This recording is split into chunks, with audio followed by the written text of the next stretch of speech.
I'm Cheryl D'Souza. Let me introduce myself to all of you and let me ask you one question. And that actually popped into my mind the fact that you all have entered an EPC space. Very challenging, very difficult, very competitive, but in that you found a niche. And that is the data centers.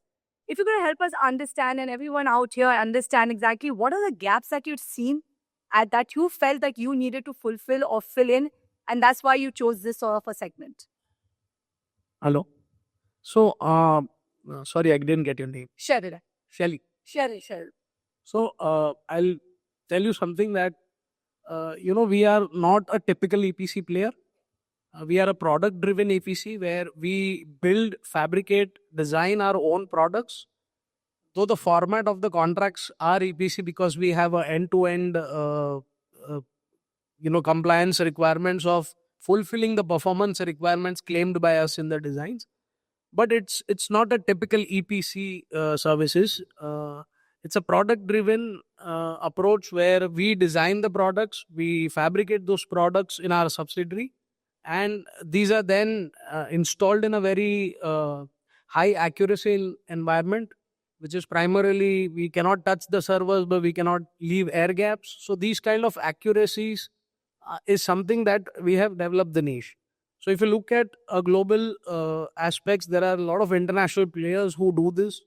There were till 2019 the imports were still going on due to COVID.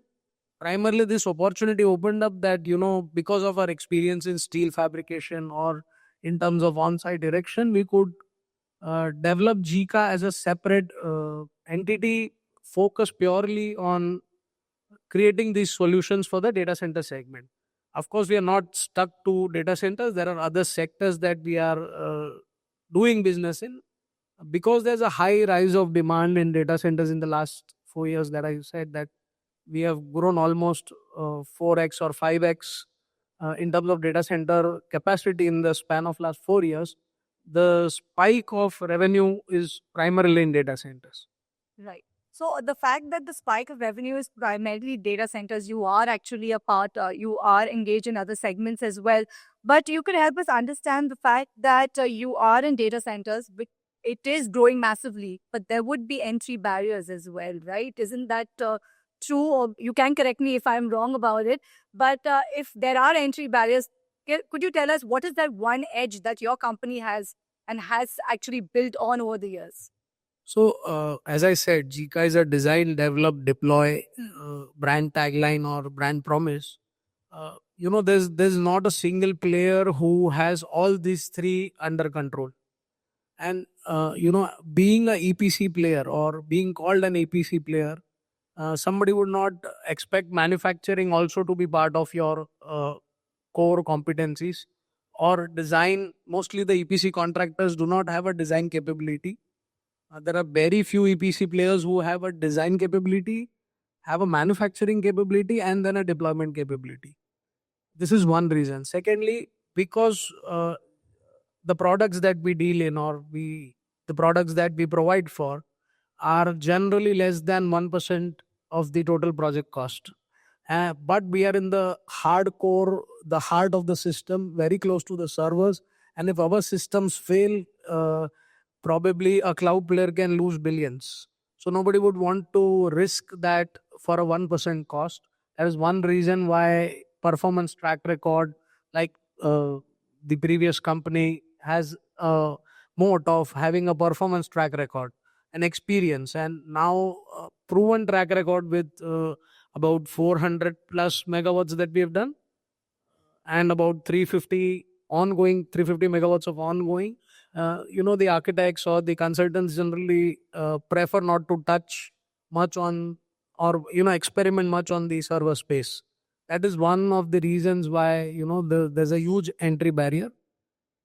Of course, this will eventually be broken by someone, but then our value engineering skills will take over at that point of time. So cost optimization for the customer, higher value addition for internal margins.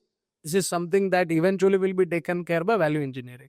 So because we have immensely strong design capabilities, this helps us keep our gross levels high, our net levels high, while being competitive, fitting into the budget of the customer, all this being taken care of.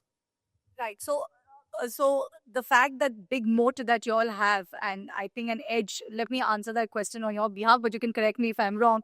If I'm summarizing it right, you believe that your design, your manufacturing, and your deployment skills is what will set you apart from even players, competitors which are direct as well as indirect competitors, right?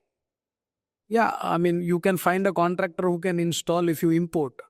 But import again will bring timeline challenges, customization challenges. If you have a consultant who can design things right, probably you'll not find a manufacturer who can manufacture it right.